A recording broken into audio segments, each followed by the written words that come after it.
Price Lord. பிரியமானவர்களே, நம்முடைய ஜெபம் எப்போது கேட்கப்படுகிறது என்று பார்க்கலாம். 1 யோவான் 5ஆம் அதிகாரம் 14ஆம் வசனம். நாம் எதையாகிலும் அவருடைய சித்தத்தின்படி கேட்டால் அவர் நமக்கு செவி கொடுக்கிறார். அவருடைய சித்தத்தின்படி கேட்கிறோமா, நம்முடைய சித்தத்தின்படி கேட்கிறோமா?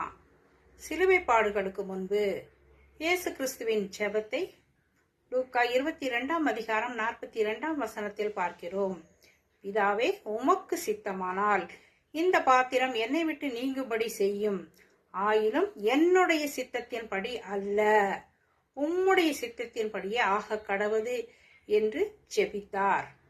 ஏசாயா 53ஆம் அதிகாரம் 10ஆம் வசனத்தில், கர்த்தரோ அவரை நொறுக்க சித்தமாகி அவரை பாடுகளுக்கு உட்படுத்தினார். கிறிஸ்து தன்னை பாடுகளுக்கு முழுமையாக ஒப்பு கொடுத்தார்.